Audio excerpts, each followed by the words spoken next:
میرے رسول پاک صلی اللہ علیہ وسلم کا ایک فرمان ہے مصنف عبد الرزاق میں، یہ حدیث آپ نے آج یاد رکھنی ہے۔ نبی پاک صلی اللہ علیہ وسلم نے فرمایا کسی آدمی کے نماز اور روزے سے متاثر نہ ہونا، پہلے دیکھ لینا کہ وہ امانت دار ہے کہ نہیں۔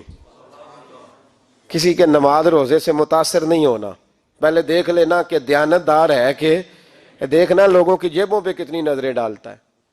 فرمایا بہت سارے نماز روزے والے دھوکے بازی کرتے ہیں، دیانتی نہ کریں، اپنے عہدے کا پاس رکھیں، اپنے منصب کا خیال رکھیں۔ عہدے جس جگہ آپ موجود ہیں آپ کی ذمہ داری ہے۔ میرے رسول پاک صلی اللہ علیہ وسلم نے فرمایا ہر بندہ تم میں سے نگران ہے، اور جو اس کی رعایا ہے اس کے بارے میں اس نے جواب دینا ہے۔ کبھی بھی بددیانتی نہ کریں۔ ہم لوگوں کا پہلے اعتماد حاصل کرتے ہیں، پھر اس اعتماد کو ٹھیس پہنچاتے ہیں۔ اس کا نقصان پتہ کیا ہوتا ہے؟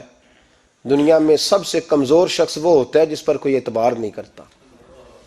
جس کا اعتماد ضائع ہو جائے وہ آدمی بکھر جاتا ہے۔ کبھی بھی دھوکہ دہی کی پالیسی نہ بنائیں۔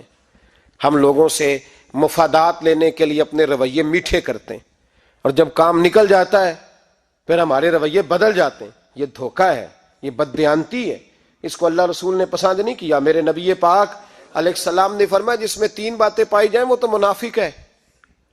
اگرچہ علماء کہتے ہیں یہاں منافق اعتقادی مراد نہیں، منافق عملی مراد ہے، لیکن حضور نے فرمایا منافق ہے۔ یا رسول اللہ کون؟ فرمایا وہ بندہ جب بات کرے تو جھوٹ بولے، جب وعدہ کرے تو مخالفت کرے، جب امانت رکھی جائے تو بددیانتی کرے، یہ تو بندہ منافق ہے۔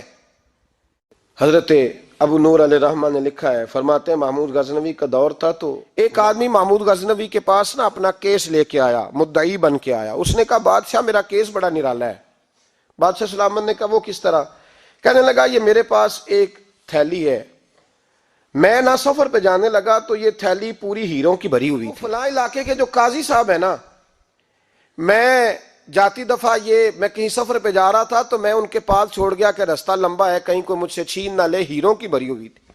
کچھ دنوں کے بعد میں واپس آیا ہوں، قاضی صاحب نے مجھے تھیلی واپس کی ہے تو اس میں ہیروں کی بجائے کھوٹے سکے نکلے۔ اب میں نے قاضی صاحب سے کہا ہے تو قاضی صاحب تو میرے گریبان تک آتے ہیں، وہ کہتے ہیں بتا کہیں سے پھٹی ہے، کھلی ہے؟ وہ جس طرح ٹانکے لگا کے تو نے سی تھی اسی طرح لگے ہوئے ہیں کہ نہیں؟ تو حضور لگے بھی بالکل اسی طرح ہے، نہ پھٹی ہے نہ کھلی ہے۔ اب میں لٹ گیا ہوں، میری کل عمر کی کمائی ضائع ہو گئی، کھوٹے سکے کہاں اور ہیرے کہاں؟ تو مہربانی کریں، اور آپ کی بارگاہ میں اللہ رسول کے نام پر حلف دیتا ہوں کہ میں ہوں بالکل سچا۔ محمود غزنوی کہنے لگے تو جا، تھیلی چھوڑ جا، اور جب میں تجھے بلاؤں گا پھر دوبارہ آنا۔ وہ شخص چلا گیا۔ محمود غزنوی اٹھے، دربار برخاست کیا، لوگوں سے کہنے لگے چلے جاؤ میں 3 دن کے لیے سیر کرنے جا رہا ہوں، 3 دن کے بعد لوٹوں گا۔ اکیلے جب رہ گئے نا محمود دربار میں تو محبوب نے چھری منگائی۔ وہ جس تخت پہ بیٹھتے تھے وہاں گدا بچھا ہوا تھا، یہ گدا پڑا ہے نا، وہ گدا بچھا ہوا تھا۔ محمود نے چھری کے ساتھ اس کو پھاڑ ڈالا اور چھری جیب میں رکھی نکل گئے۔ کہنے لگے میرے بعد کوئی میرے دربار والے احاطے میں داخل نہ ہو۔ محمود چلے گئے۔ اب وہ صفائی کرنے والا جب آیا نا، اس نے آ کے دیکھا تو گدا تو پھٹا ہوا ہے۔ اس نے شور ڈال دیا، پہرے دار بھی آ گئے، فلاں صاحب بھی آ گئے، فلاں صاحب۔ اس نے کہا او خدا کے بندو، اس کا گدا پھٹ گیا ہے، وہ تو مار ڈالے گا۔ اس نے کہا تھا سوائے صفائی اور نگرانی والے کے دوسرا آئے کوئی نہ، اور یہاں آیا بھی کوئی نہیں، پہلے دن ہی پھٹا ہوا ہے تو لٹکا دے گا سب کو، کیا کریں؟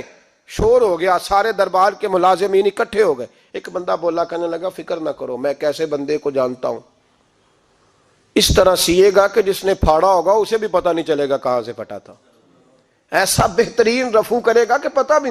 اس نے کہا یار ہم سارے 1 مہینے کی تنخواہ دیتے ہیں، تو بندہ بلا۔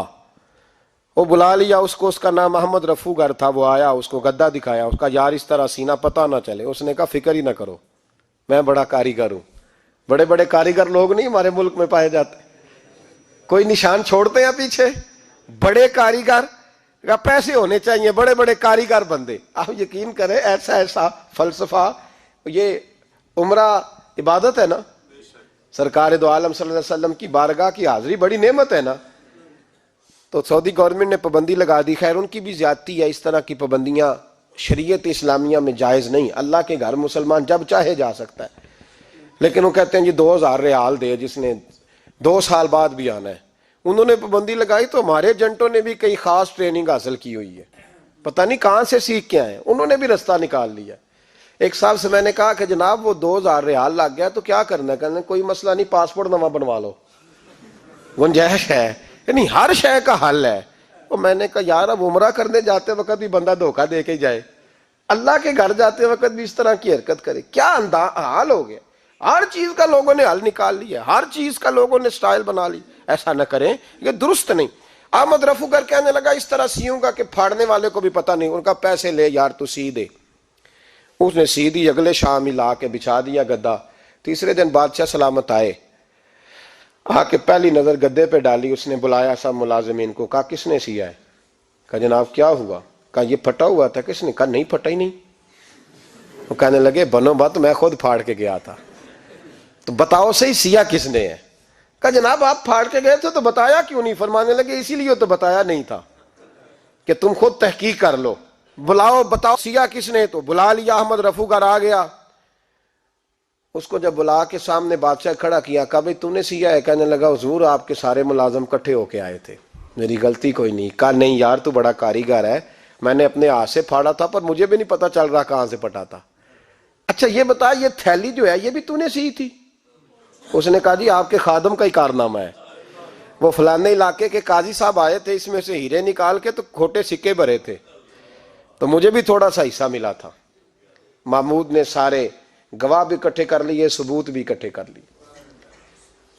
پھر قاضی کو بلایا، پہلے سارے ثبوت اور گواہ کیس حل کر لیا۔ پھر ہمارے ہاں یہ حال ہوتا ہے کہ مدعی 2-3 ہفتے کے بعد خود ہی ہاتھ باندھ جاتا ہے، کہنا تسی میری جان چھڈو، مجرم پھڑو پاوے نہ پھڑو۔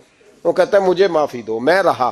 ظلم ہے نا، ظلم زیادتی ہے کہ جو بیچارہ اتنے سوال مجرم سے نہیں ہوتے جتنے مدعی سے ہوتے ہیں۔ اب یقین کریں اتنے سوالات ہوتے، بیچارہ ہف جاتا ہے۔ یہ طریقہ درست تو نہیں، ایک لٹ گیا اور دوسرا طرح طرح کے سوالوں کے جواب دیتا پھرے بیچارہ۔ سارے ثبوت اکٹھے کر کے قاضی صاحب کو بلایا، تنہائی میں لے جا کے محمود غزنوی نے کہا قاضی صاحب آپ سے غلطی ہو گئی، غریب آدمی تھا، وہ لٹ گیا ہے، اس نے تو بڑی مشکل سے کچھ ہیرے جمع کیے تھے اور اس کی کل کائنات تھی، تو آپ اس کا مال اسے دے دیں، بات ختم۔ قاضی صاحب کہنے لگے آپ مجھ پہ الزام لگا رہے ہیں، سوال ہی نہیں پیدا ہوتا۔ آپ میری داڑھی دیکھیں، آپ میرا اعزاز دیکھیں، دنیا جانتی ہے میں اس کا۔ قاضی صاحب انسان بھول ہی جاتا ہے، بندہ بھول جاتا ہے، غلطی ہوگی، مال نے کہا نہیں سب۔ کہا میں تنہائی میں پوچھ رہا ہوں، میں اس وقت پوچھ رہا ہوں جب دوسرا موجود کوئی نہیں، آج توبہ کر لے، میں کچھ نہیں کہوں گا، تو میری زبان پہ اعتبار کر، تجھے پتہ ہے میں جو کہتا ہوں اس پہ عمل بھی کرتا ہوں، باز آ جا۔ پر قاضی نے کہا نہیں میری غلطی کوئی نہیں۔ محمود نے پھر بڑے دربار میں بلا لیا، مجمع عام میں۔ مہلت کے دنوں میں جو توبہ کر لے وہ بچ جاتے ہیں، لیکن لوگ رسوائیوں کے دنوں میں پھر واپس لوٹتے ہیں اگلا گھر دیکھ کے، پھر حالات اور طرح کے ہو چکے ہوتے ہیں۔ جب بڑے دربار میں قاضی کو بلایا، بھائی تو مانتا ہے کہ نہیں؟ اس نے کہا نہیں۔ تو کہا بلاؤ احمد رفو گر کو۔ جب وہ احمد رفو گر آیا تو بوڑھے قاضی کی ٹانگیں کانپنے لگی، جملے ٹوٹنے لگے، لفظ زمین پر گرنے لگے، بات صحیح نہیں ہوتی، زبان لڑکھڑانے لگی۔ محمود کہنے لگے قاضی میں نے تجھے کہا تھا وہاں مان جا بات، اب بڑے دربار میں بول۔ تو جب قاضی صاحب کی گردن خود بخود جھک گئی تو دنیا سمجھ گئی، کہا نکل جا میرے دربار سے۔ محمود بولے نکل جا، اتنی تجھے عزت دی، اتنی بڑی تنخواہ دی، قاضی بنایا، اور یہ تھوڑی سی رقم کے لیے، تھوڑی سی رقم کے لیے تو بددیانت ہو گیا، چل چلا جا، نکل۔ قاضی دربار سے نکلا تو لوگ لعنتیں برسانے لگے۔ کل جو دکانیں چھوڑ کے سلوٹ کرنے آتے تھے وہ کہنے لگے اس کی عمر دیکھو، اس کے کام دیکھو، دیکھو اس نے کیا کیا۔ گھر گیا، بچے جن کے لیے پاپ کمایا تھا، جنہاں لی تو پاپ کمائے ہن کتھے نہیں ہو تیرے کر دے۔ وہ بچے کہنے لگے ابا جی ہم تو سکول مدرسہ جانے کے قابل نہیں رہے، امید تھی کہ بیوی ساتھ دے گی۔ وہ کہنے لگی میں میکے کیسے جاؤں گی، گلی کی عورتیں طرح طرح کی باتیں بناتی ہیں۔ اور بھائی کامیابیوں کے بڑے سربراہ ہوتے ہیں، کوئی کامیاب ہو جائے تو سارے کہتے ہیں میری سپورٹ سے ہوا ہے، ناکامیاں ہمیشہ یتیم ہوتی ہیں، ناکامیوں کا کوئی سربراہ نہیں ہوتا۔ جب تک تو قاضی تھا تو بڑے بات تھی، ہر بندہ کہتا تھا رشتہ دار ہے، رسوائی ہو گئی تو وہ تیری آنکھ ہو یا سنگ ملامت کی چبھن، کون پہنچا ہے میرے درد کی گہرائی تک، دور شہرت میں تو یاروں نے کیا یاد بہت، ساتھ آیا نہ کوئی کوچے رسوائی تک۔ اور میاں صاحب کہنے لگے ساری عمر ہی آٹا گد ہے، میں لکھاں کیتے نہیں پیڑے، اب وقت آیا ہی تے محمد بخشا کوئی نہیں ہوں بیٹھا نیڑے، حالات ہی بدل گئے۔ قاضی خاموشی سے اندر چلا گیا، اپنی رسوائی سمیٹ کے بستر پہ لیٹا، نہ روٹی کی بھوک لگی، نہ پانی کی پیاس لگی، نہ نیند آئی، ساری رات تڑپتا رہا۔ سویرے گھر والوں نے دروازہ کھولا تو روح پرواز کر گئی تھی، دنیا چھوڑ گیا۔ حضرت ابو نور علیہ رحمہ بولے، فرمانے لگے یاد رکھو کبھی بددیانتی نہ کرنا، کبھی۔ یہ تو محمود غزنوی کی عدالت تھی، قیامت میں رب کریم کی عدالت لگے گی۔ اور فرمایا وہاں تو گواہی دینے والا احمد رفو گر تھا، قیامت میں تو تمہارے اپنے ہاتھ پیر گواہیاں دیں گے، ہمارا اپنا وجود گواہی دے گا۔ اور فرمایا یہاں تو لانتے دنیا دار برساتے تھے، وہاں فرشتے ہوں گے۔ اور قاضی کو تو موت آ گئی تھی، قیامت میں تو دوبارہ موت بھی کوئی نہیں آئے گی، وہاں تو رہنا ہے اور سہنا ہے۔ اتنی بددیانتی معاشرے میں، اتنی بددیانتی ہر جگہ۔ اس معاشرے کا بھی کچھ بنے گا جہاں دوائی بھی خالص نہ ملے، یا دوائی میں بھی بددیانتی ہو۔ لوگ اپنے بچے کو آکسفورڈ یونیورسٹی میں پڑھانے کے لیے غریبوں کے بچوں کے رگوں میں جو دوائی اتارے وہ بھی 2 نمبر۔ اتنا بڑا بھی کو بددیانت معاشرہ ہوتا ہے کہ لوگ یہاں تک دھندا کریں، یہاں تک کہ لوگ لوگوں کی زندگیوں سے کھیل جائیں، اور ہمیں احساس تک نہ ہو کہ کوئی مر جائے گا، کوئی ڈوب جائے گا، کیا بنے گا۔ اور جس نے وہ اپنی رجسٹر کی دوائی کی، اس نے 2-4 لاکھ روپیہ لیا، اور اس نے یہ نہیں سوچا کتنے انسان میری وجہ سے مریں گے۔ قتل صرف یہ تو نہیں ہوتا گولی مار کے مار دینا، لوگوں کی زندگیوں سے لوگ کھیل جاتے ہیں، لوگ تباہی کر جاتے ہیں، لیکن بددیانتی سے باز نہیں آتے۔ میرے رسول پاک علیہ السلام کے غلاموں، نبی پاک صلی اللہ علیہ وسلم نے ذرا سی بددیانتی، اور صحابہ کا یہ مزاج تھا، اتنی سی بھی کبھی ان سے غلطی ہوتی تو تڑپ جاتی۔